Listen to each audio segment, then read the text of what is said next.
एक बार गुरुकुल में शिष्यों ने अपने गुरु से पूछा कि गुरुदेव,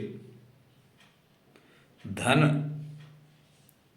धर्म और कुटुंबियों में कौन सा अच्छा, उपयोगी और कौन सा अनुपयोगी, कौन बुरे वक्त में काम आता है, कौन अच्छा मित्र है? धन, धर्म और कुटुंबियों में संत ने एक उदाहरण देकर के समझाया कि एक आदमी के तीन मित्र थे। एक मित्र ऐसा था जो हमेशा उसके साथ रहता था, हमेशा उसके नज़दीक रहता था, हमेशा उसके अनुकूल बातें करता था और बड़ा प्रिय था। दूसरा मित्र ऐसा था जो कभी कभी मिलता था और तीसरा मित्र ऐसा था जो मिलता ही नहीं था, यानी तीसरा मित्र उपेक्षणीय था, उसकी उपेक्षा किया करता था। तीन आदमियों से एक आदमी की मित्रता थी। एक अति नज़दीक, एक थोड़ा नज़दीक और एक दूर का मित्र था। एक बार राज दरबार में उस आदमी को उपस्थित होना था, तो उसने अपने नज़दीक मित्र से कहा कि भाई चलो मेरे साथ, हम राज दरबार में, हमें जाना है। जो नज़दीक मित्र था उसने अपनी व्यस्तता बता करके जाने से इनकार कर दिया। फिर उसने जो दूर से मित्र था, थोड़ा दूर का मित्र था, उससे कहा, तो उसने भी अपनी साथ जाने से अनभिज्ञता जाहिर कर दी।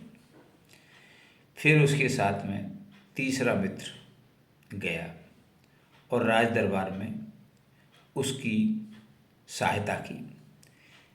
राज दरबार में पहले जाने के लिए कुछ मददगार ले जाने पड़ते थे साथ, जो उनकी सहायता करें, क्योंकि राज दरबार में राजा के पूछने पर सवालों के जवाब देने पड़ते थे।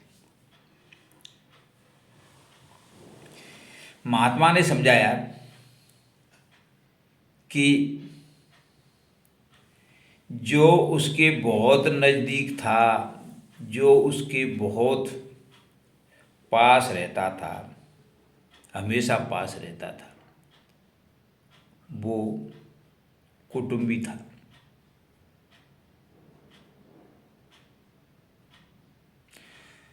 जो उसका दूर से रिश्तेदार था वो धन था, और जो उपेक्षित मित्र था वो धर्म था। तो संकट काल में धन ने भी साथ नहीं दिया, कुटुंबी ने भी साथ नहीं दिया, लेकिन धर्म ने साथ दिया।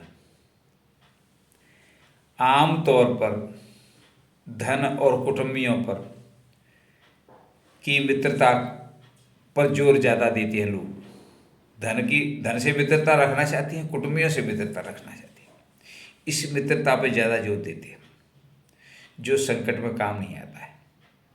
लेकिन धर्म को तो कभी कभी कोई विचार आ जाए तो धर्म के बारे में सोचते हैं, धर्म को तो उपेक्षा की दृष्टि से मित्रता रखते हैं। लेकिन बुरे वक्त में धर्म ही काम आता है। इसलिए जो बुरे वक्त में ज़्यादा काम आता है वही मित्र होता है, अच्छा मित्र होता है। इसलिए मनुष्य को चाहिए कि वो हमेशा धर्म से मित्रता उपेक्षापूर्ण रखने की जगह नज़दीक मित्रता रखे, यानी धर्म की हिफाजत करे, धर्म से मित्रता रखे, हमेशा धर्म कर्म करता रहे, तो वही धर्म कर्म इस जीवन में भी और दूसरे जीवन में भी काम आएगा। धन और कुटुंबी इस जीवन में भी काम नहीं आते हैं, विपत्ति पड़ती है तो उस जीवन में तो आते ही नहीं। इसलिए मित्रता का मित्रता का तीनों ही मित्र हैं, लेकिन धर्म ऐसा मित्र है जो विपत्ति काल में भी काम आता है और दूसरे जीवन में भी काम आता है। इस प्रकार धर्म की व्याख्या करते हुए गुरुदेव ने सभी शिष्यों को समझाया। धन्यवाद।